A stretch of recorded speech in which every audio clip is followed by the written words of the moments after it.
Welcome to another adventure with Getting Lost. Today, we are here at this hill right in the middle of the city. Yes, for those of you who knows, this is Fort Canning Hill. And this is a very important hill because, as you learn from your textbooks, and many people assume that Singapore was actually founded by Sir Stamford Raffles, and before that there were only sea gypsies living around the area. But that's not true, because there is more history in Singapore. Singapore was actually a thriving port long before Raffles stepped foot on Singapore, and there are accounts in certain historical documents here and there, and in the grounds in Fort Canning Park. So, I guess we should get exploring this place and find out more about that.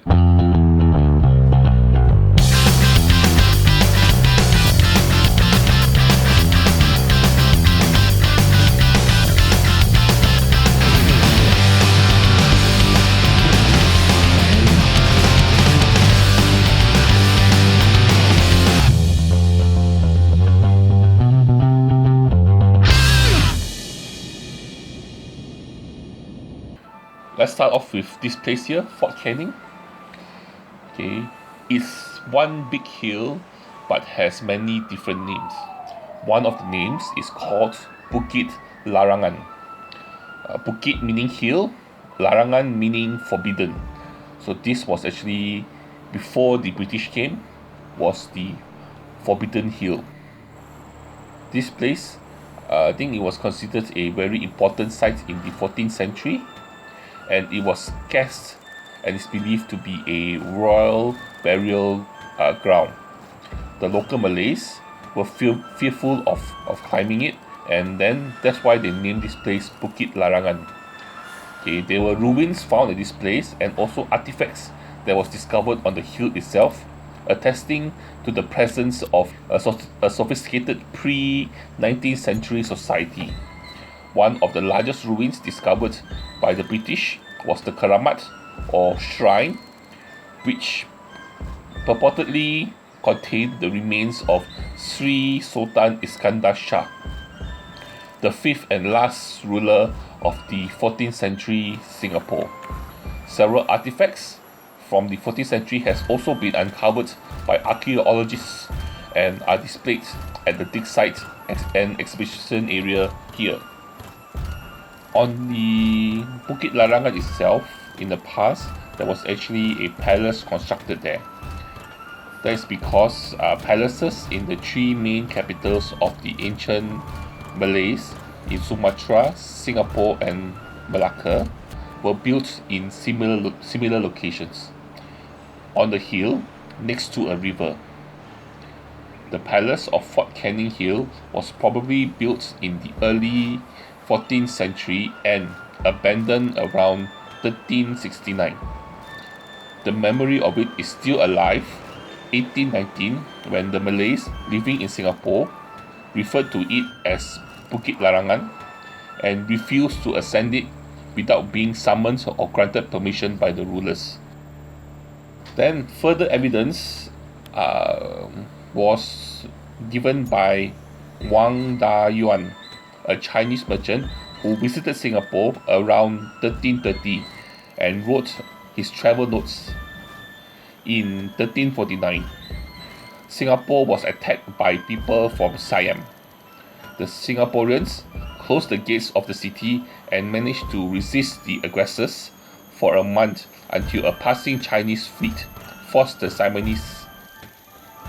Then, the Javanese Majapahit sources referred to Singapore as a Vascal of Java.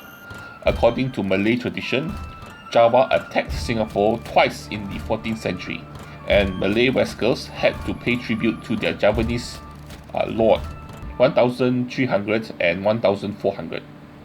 Malay, Chinese, and probably Indian traders sailed the Indian Ocean, the South China Sea, and the Indonesian archipelago, and met here to exchange goods.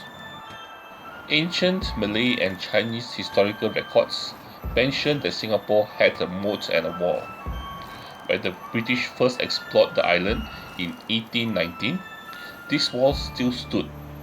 It was made of earth and was 16 feet or 5 meters tall, 5 meters wide, and 9 feet or 3 meters high.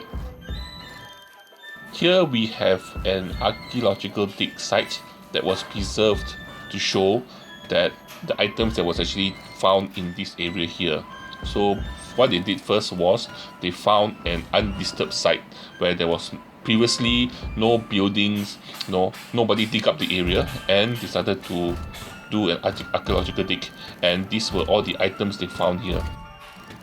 One of the items they found at the site were earthenware, which they believed to came from the 14th century and was probably made near the banks of the Singapore River. Other than that, they also found imported Chinese ceramic stoneware.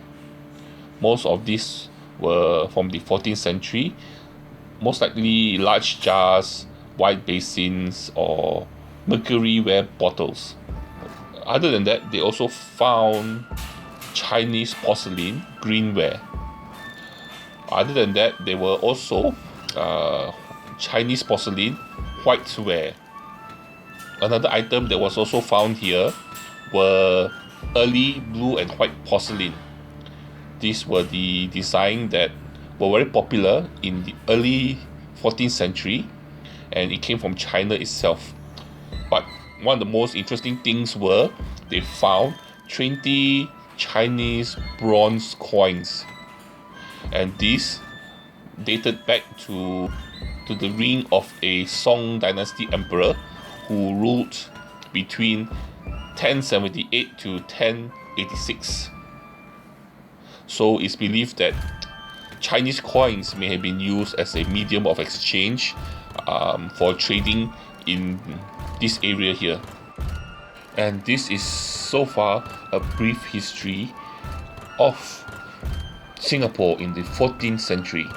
But there's also possibility of a prehistoric Fort Canning situation here, because prehistoric stone tools has been found near the mainland of Singapore at Pulau Ubin and on the southern coast of Johor.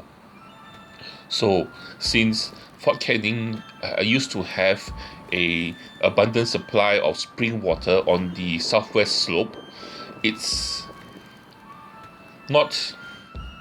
also possible that Fort Canning could have also been a site for prehistoric man to have actually lived.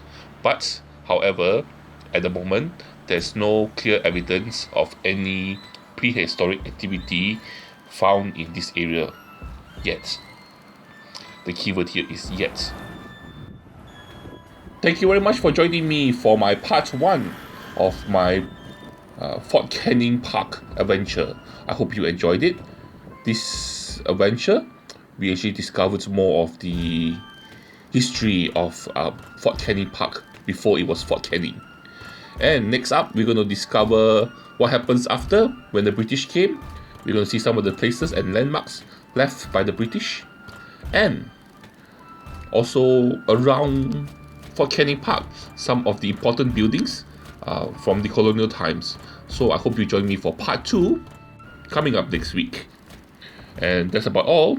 So I guess you know what to do. Please like, share, and subscribe if you have not done so. And thank you very much. And don't forget to join me for my next adventure. Bye bye.